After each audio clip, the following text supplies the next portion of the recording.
So we are continuing in our playthrough of Axis Empires, and we are now to the autumn season of 1939. And we're starting on the European map, and as expected, the Axis strategy is demand the Polish corridor. So this is a historical play, and Germany gets to add a Panzer Corps to the delay box, and then they deploy 2 infantry corps directly to the map. And this card brings with it a political event segment to determine what Poland's reaction is going to be to Germany's demands. They could give in and hand the Polish corridor over, or they could resist. So a die is rolled, and it's heavily, weighted toward the country resisting. And that is what happens, as happened historically. Poland resists, and they align with the Western Allies. And that is going to lead into the implementation of Case White. The card has a historical note on it. It's a quote from Adolf himself.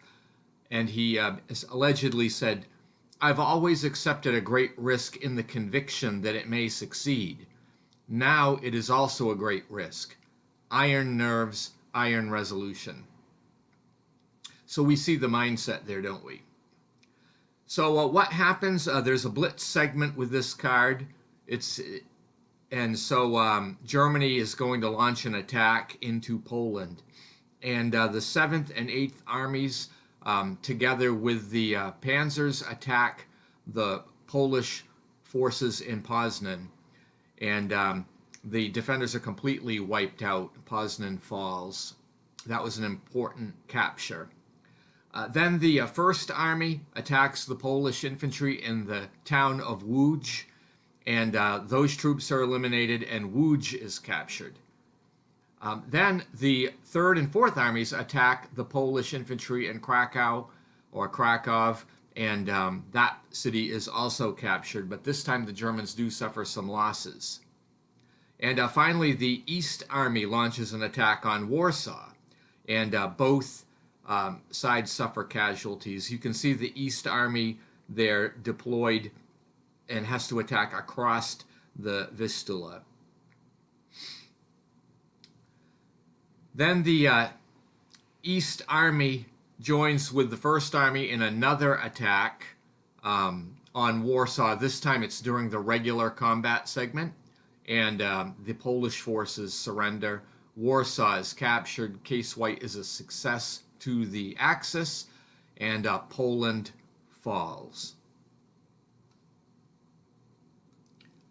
Now we look at the Western Allies strategy. They reveal the Chamberlain diplomacy card. So yeah, they're back at the same failed policies, and it's no surprise that on the political tables we get conflicting plans or no event. However, Britain does deploy an infantry unit on the map, and Great Britain also lands some troops in France. Next, we go to the Soviet Union, and they play the Demand Eastern Poland card. That was the historical play as well, and it matches up well with the German Demand the Polish corridor. So the Soviets place the first Belarusian headquarters in the delay box from this card, and then 3 more infantry corps are deployed directly to the map. And the Russians apply the ceded land event to Poland, which allows Soviet troops to enter eastern Poland, and they take control of eastern Poland, as happened historically. Now we go over to the Dicenso map. It's August, September 1939, and as we've acknowledged, limited war has broken out in Europe on the Western map. So the Japanese government reveals their new strategy. It is called diplomatic overtures. And so that's basically a political play. So they're going to be rolling on the political table. And when all is said and done, there was a lot of headbutting, but nothing accomplished. And the result was conflicting plans or no event.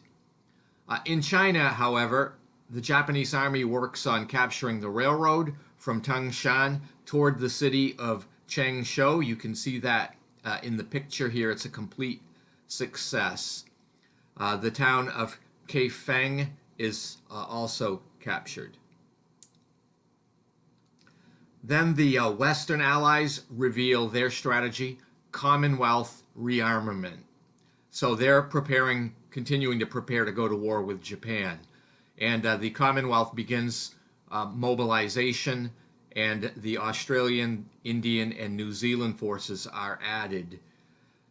Also, the Eastern Fleet is assembling with some convoy ships, and Chinese nationalists add some replacements in Wuhan with the KMT headquarters. Finally, we go to the communist players' turn. The Soviets try to influence Chinese insurgency again, and this is resulting on die rolls on the table for Chinese insurgency, and the result is the struggle continues, so it's basically a no effect. We're now going to go back to the Totaler Krieg map in Europe for the September-October 1939 turn. The Germans are still under the Demand Polish Corridor, and that the war with Poland is already over. The German forces are now returning to central Germany. The Allies are using the Chamberlain's diplomacy. They roll on the political tables. Again, it leads to conflicting plans, so there's really no success there. And the Soviet Union is happy with their current situation in Poland, so not much happens there. So we're going to go back to the Pacific map. So it's September-October 1939 still, and we're over in China. And Japan has played a card that's basically involving politics, so they roll on the political tables and its conflicting plans. Then the Japanese Second Army, which you can see in the picture there, attacks the Chinese nationalists in Chengchao. And of course, in this picture, you can see they've already captured it. The Japanese have an air force in play that is within range, and that attack drives the Chinese southward along the railroad. Here, the city is captured. Chengchao goes over to the Japanese. You can see the Second Army in there, and they have suffered some losses along with the nationalist Chinese. So we go to the Allies' turn. The Chinese nationalists try to reform. They do add some more replacements, and the British are able to deploy another detachment, this time to Sarawak. And then we go to the Soviet turn, and they roll on the strategy table, and they follow the path on this table to the colonialism table, which takes them to the strategy board. And finally, military aid is sent to Mongolia, which raises another colonial unit.